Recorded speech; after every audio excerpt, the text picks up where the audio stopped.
Welcome back, and it's our first big story this morning.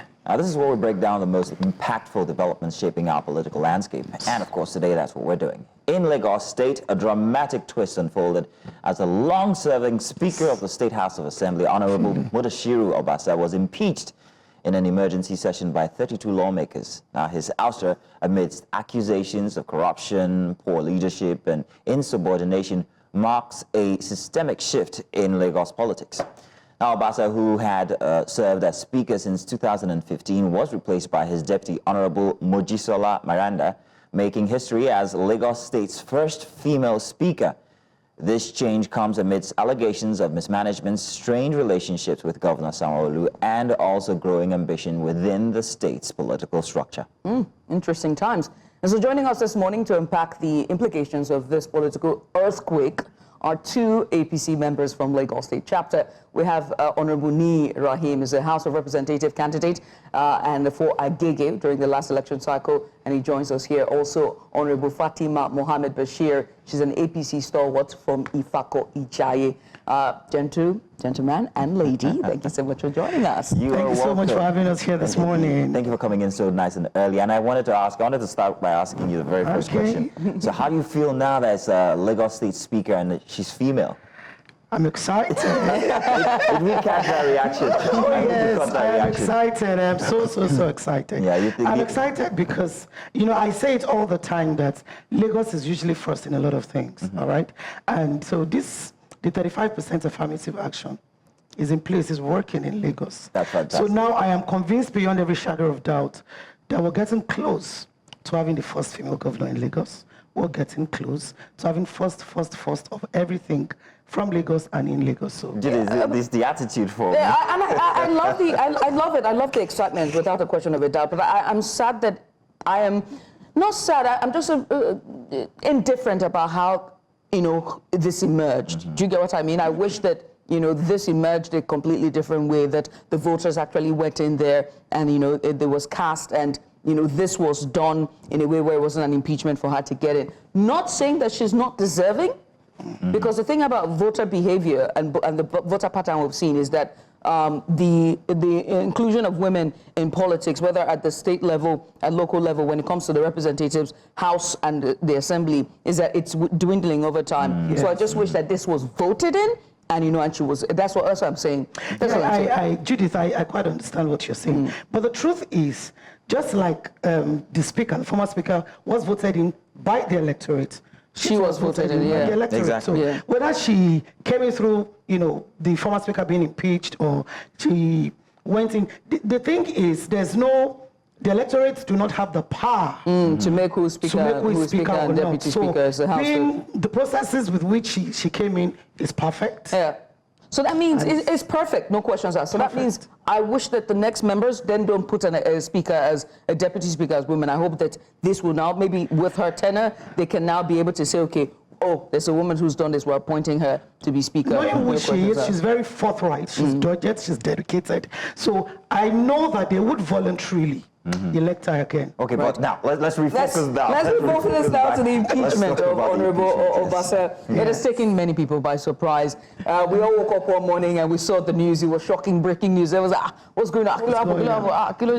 You know, but I have to ask, and I'm coming to you, Honorable Hakeem. You know, from your perspective, what does this signal about the state internal politics in Lagos State? And let's bear in mind, this happened during an emergency meeting, emergency session where he was impeached.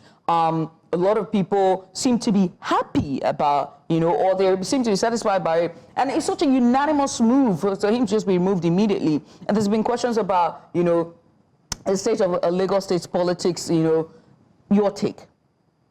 Well, the Speaker was elected by the members of the House of Assembly, and it is in their right, because they choose their own leader at the end of the day. So they can always remove anybody that they find you worthy, that you can lead them.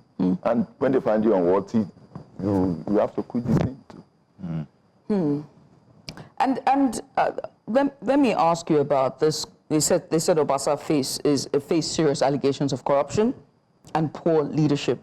So do you believe this changes are a reflection of accountability for, you see us moving, steering to a place of accountability and transparency in Lagos State? Oh yes, I see, like I said to you, I see the face of an emergence of accountability in Lagos State, because, I mean, judging from what the legislature said, I am not a legislator, I'm not in the House, so from what they said, they have said that high-handedness and all of that, gross misconduct, mismanagement of funds, for them, I think they are beginning to look at themselves as accountable to the electorate that elected them for them to represent. And so they are saying enough of us being, I'm tired, enough of us, just coming to the office with a lot of fear. We're not sure what would happen.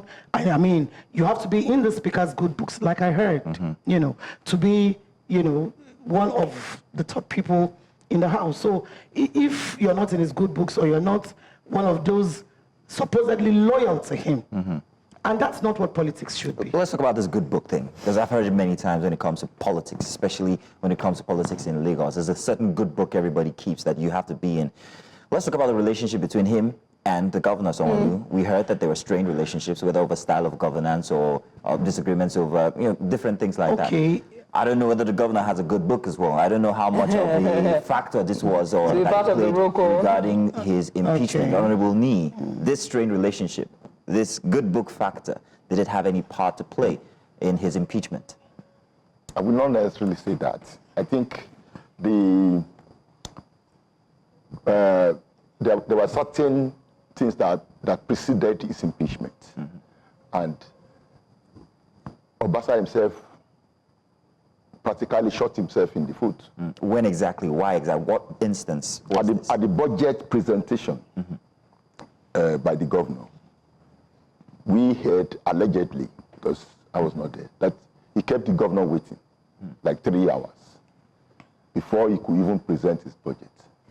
And I will recall from what I saw on TV, you see the lawmakers, all of them coming in sunshade and this and the speech that he laid out before the presentation was, for me, totally unnecessary. It was not needed. Bit of that script did you find irritating? Him saying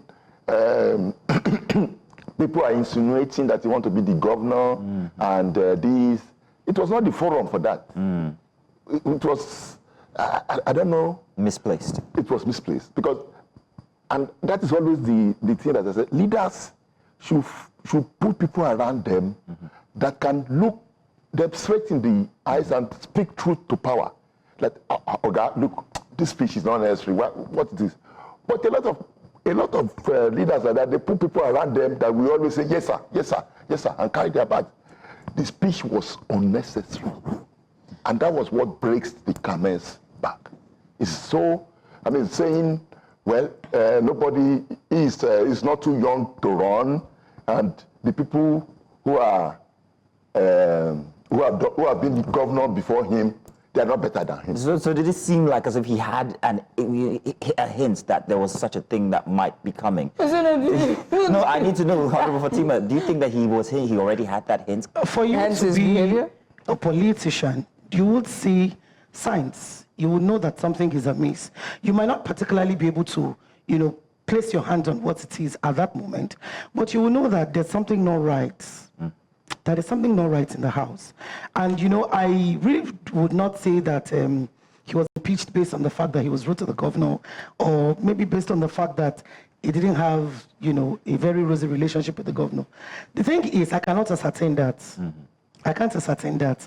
In politics, there are no permanent friends and there are no permanent enemies. That much I know. And you really cannot be friends with anybody. You just have a job to do. Go and do your job. You don't even have to be acquaintances. There's a role designated to you. Just perform that role. Sometimes when we get so carried away by our roles and we forget, sometimes we color outside of the lines in trying to achieve. Judy, the problem is when you put a round peg in a square hole, the power absolutely corrupts them, especially when they are undeserving of that rule. Which now takes me, this undeserving, we're going to come to that, but I have to ask you a question. Yes. There have been talks, whether it's critics or, on social media, about federal might and that familiar ties with the federal might, and putting all of this in air quotes, a familiar tie with federal might is being primed to run as governor of Lagos State. This is the conversation that we're seeing. Also, another narrative that is going simultaneously with this alleged strained relationship between the governor and the speaker. And they are saying that Honorable Obasa also has intentions of running as well for governorship. And so this is just one step closer to take him out and make sure that the familiar ties runs unopposed. Well, just like you've said that it's on social media and all of that. So not just social Believe media. anything on social media. At your risk. Well, okay, so I mean, getting very serious. I beg to disagree because there were grounds for his impeachment. And I'm sure that a lot of people have plans to run for 2027 elections. It couldn't have been only him. I'm sure that usually during gubernatorial elections, you have about 30, 25, 20 people coming out to run. So this supposed federal might, are they going to be using it to clamp everybody down from running? No, so I do not agree with that narrative. The legislators have come out to say that we're impeaching him based on this and this and this. They were clear. Mm-hmm. So rather than go into joining issues with what the social media is saying, I would rather take on what the legislators have said and then look at it decisively. Mm-hmm. Did he deserve to be impeached based on gross misconduct? Mm-hmm. Yes. Did he deserve to be impeached based on mismanagement of funds? Oh, yes. But Honorable Fateema, very vague management of funds, very vague allegations. You think it's vague because you do not have the details. You're stalwart of APC. Yes, I am a stalwart, but I do not have access to the details. The legislators who impeached him have details that we all do not have. So for them to have come up with this reasons for impeaching him, I know that they do know the law. They are lawmakers. Okay. They know that you cannot accuse somebody without proofs. So I'm sure that they have some details with which he was clamped down. Lagos State is it? Go ahead, Mr. All right, if you allow me, Honorable Niyi, it's still going to be regarding these details, but only this time from the aspect of communication. Are we going to be hearing from the APC, especially about the details of what he might have mismanaged? Do you suggest that it be put out there so that people would know exactly what? Because when it comes to accountability, I mean, yes, that happened, and we know that you're trying to make steadfast the legislature and all of that. However, let's know what it was he was being impeached for. Do you think that this is going to happen, that we're going to be let know exactly what the details are? I think when we get to the bridge, we will cross it. It's going to be, there are a lot of rumors. Mm-hmm. Yeah, and rumors will affect people's perception of the party. I will not, something that is going to be a case, probably it will end in a court. Mm-hmm. So I cannot really prejudice that. You don't think the rumors will affect? No, it won't affect anything. The reason is because there are people who have accused him. Mm-hmm. So we have the accusers and the accused. I hear the accused is not in the country at the moment. So I think the most honorable thing to do is for the accused to come to the country, come back to the country, and then face the music. Mm. The legislators have said you have done this. Accused, come and defend yourself.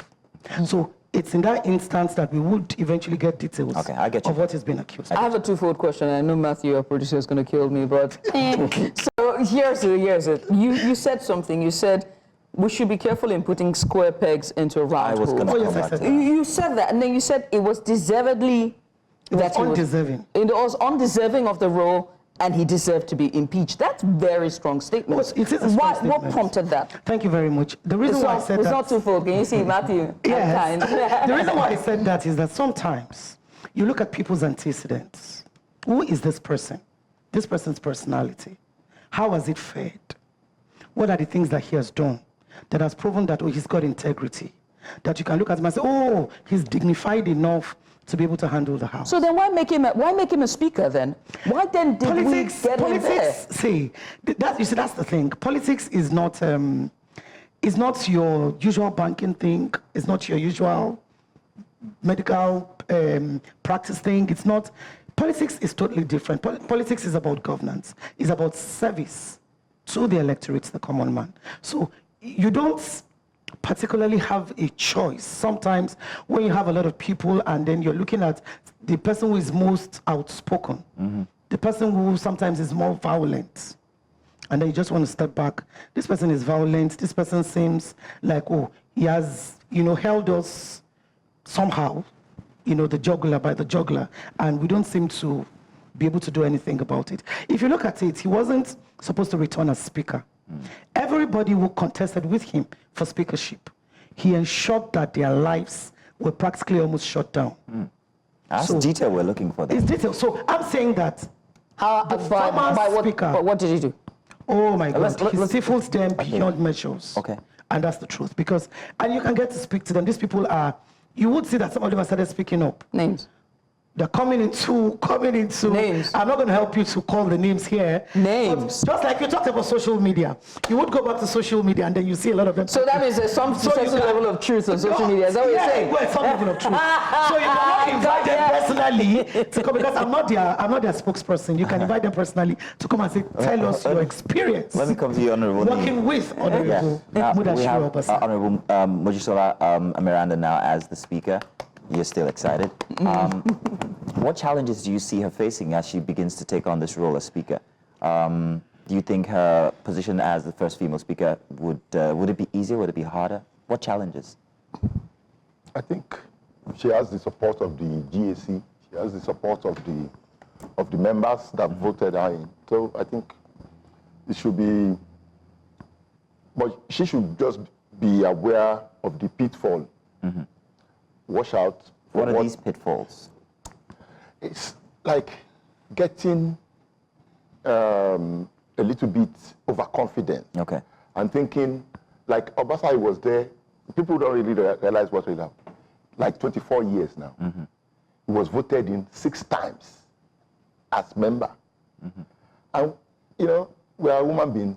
And when you get that kind of success, it might 6 just- times. So those who have voted him in 6 times, they are practically still inside of the assembly, are they not? I think is the longest. No, they serving- voted him in as And member. the representative Okay. for For that Agege local local government. government. For me, he deservedly became the speaker because it was like the most If you've been there senior, after 2 times, the most senior. So this was hierarchy, That's not what I'm saying, necessarily like, character. Hierarchy is a major factor in determining. legislative, because that experience counts. Because you now know all the ways to go you about can't it. be there for 10 But years then- and not be experienced. Say that out loud, please. You can't be there for 10 years You without can be there for 20 years and not have any experience. The eyes have it, I support, nay, Everybody, and not have any experience. So it's not about how long you have been there. It's how well. Yes, it's how well. It's how well you have fed, how well you have performed. for me personally, I'm from Agege, and I would say It's performance in he Agege. did well for us in Agege. I'm not going to take that away from him. Okay. Because a lot of infrastructural development and all that came to Agege through his influence as the speaker. We thank him for that. Mention. We have the first cinema bridge, which was... That was done by the governor. It was done by somebody. But he was one of those people that insisted Allegedly. that it should come. And when you go to Agege today, you see, especially in his ward, even beyond, the roads are well laid out. He has The done roads leading to Abulegba was somebody. well. For sure. Abulegba is another, but all these things have to be The road approved. network is somebody. And Let's they have their say it the way influence. it is. They influence what the executive does. It's just basic. Okay. So, Honorable Brian, sometimes we give, as far as I'm concerned, we're giving credit no, to please. people for a job that Yes. they What they were voted assigned in to do. Yes, You sure. didn't do anybody a favor. You took the But words some out of You my were mouth. voted in Some to people do did that. not do it, even when they were voted in, and he did it. No, sincerely, I'm not. You are in Agege, so I cannot speak for you. For Agege. I used to be a supporter of Obasa. Now I'm not. It's not about. Why? Why aren't you? It's not about Exactly. When window did that dressing. change? When you try to tell people This is right. to do what is right, in some other, you have to treat people fairly. You have to put the right people around you and all that. But if you're adamant and you think you know it all, this could be the end. This is an unprecedented impeachment, an emergency session. Everyone said yay. I mean, not everyone, but like that. It took like this to get an impeachment. And both of you were former members of the opposition, PDP. Yes. And now you're members of the APC. Yes. You ran for the House. You also ran under the stables of the PDP. Yes. What message does this send to you both as new members of the... For me, power is transient. For me, if you are elected into a position, thread carefully, thread cautiously. It took 27 years, though. I just said thread carefully, thread cautiously. Thread carefully, thread cautiously, be accessible. That's key. It is pathetic that you're in a house, 40 members, 36, 34, signs to impeach you. Even those who didn't sign have signed now. A lot of them have signed. It is pathetic. That just tells you one thing. You had played the role of a mini-god. You had lost focus. You had put power on the driver's seat, and the power was driving you. So for me, as somebody who used to be in the opposition, thread carefully. Power is transient. You can lose it at any time. Governance must be doable and achievable to the electorate. Key. Right. And lastly, I must say that, I mean, not lastly, but regarding the APC, right, Lagos is their stronghold. True. It's their stronghold. They are not shifting base anytime soon for what we've seen. Obviously. Do you think that this would have any, with Obasa's impeachment, would you think that they might lose loyals in Agege, in that constituency? I'll come to you first, Mr. Honorable Raheem. I think once the issue of the speaker, when the speaker eventually returns and he faces whatever he has to face, we will move to reconciliation. We have to realign, there will be this, there will be bickering, but then the party will move on. And I think the basis is strong enough to withstand any internal wranglings that could come. Very quickly, Mazino, forgive me. Okay. With protesters in Agege, they were arrested, loyalists of Obasa in Agege, they were arrested when they tried to protest his impeachment. Do you think that that would also sway loyalty for the APC? No, it won't. It won't, because the part that they want us to see is what we're saying. We're just saying a group of people. Agege is a large local government. And then we're seeing just a few people saying, oh, we agree. How many people came there? About 15, 20 people in the entire Agege. See, you go to the streets of Agege, there's jubilation. They're happy. For them, they're saying, wow, freedom at last. So nothing is going to affect the chances of APC in Agege or anywhere. That is not to say that Obasa doesn't have, you know, his loyalists amongst the EXCOs and all of that. But do not forget, they were elected under the party flag. So they have a choice to pick whether their loyalty is to a person or to the party. I'm very curious regarding the dynamics between the Speaker, Obasa, at the time, and the loyal or the people of Agege. You telling that there's jubilation in Agege? Oh, there is jubilation on the street. So I was wondering in what way exactly he touched the lives of the people. We had just discredited some certain projects where we thought that he might have... Are you sniggering? I'm not doing it, Mazino! During COVID, he gave them bread. No, but we were just... Say that again? During COVID, he gave them bread. Okay. Oh my gosh! No, because I'm just going to speak on what I remember. Yes, please, yes. Yes, Are there I any remember more? the bread. Are there any more? No. On how They would know. Wait, Agege I am people. from Agege. Yes. And how did he touch the common man as Speaker, with his position as Speaker? I'm coming somewhere with that, but how did he touch the He common man? empowered a lot of people. Empowerment, okay. Of course, and a lot of Agege residents and indigenous, they can Attest. they attest to that. Now, let's come to Mojisola, the Honorable Speaker currently. How will she touch the lives of people now as the first female Speaker of the Lagos State House of Assembly? If you look at Honorable Miranda's precedents in Apapa, she's doing very well. What has she done? What have the people... Oh, she's done a lot of things. Apapa, if you... let's be careful about Apapa, because Apapa that's my territory. So Apapa has suffered so far in the past 2 decades. People have left. Businesses have crashed. People have sold Nothing happens properties. in Apapa. The Apapa Amusement Park was a must-see for every child growing up in the Yes. 80s and 90s. Yes. It's a ghost town. I don't Yes. think it even still exists. Okay. What did she do for Apapa? Okay, thank you. Maybe I should start by saying that what is the role of a legislator? The role of a legislator make is to laws. ensure that you're making laws that would be beneficial Of value to the people there. to your people. Apapa is a very dynamic local government. It is a local government that has, like every tribe, and then majorly my people, the Hausas, are there, just like Akege. So, and it is like a commercial hub.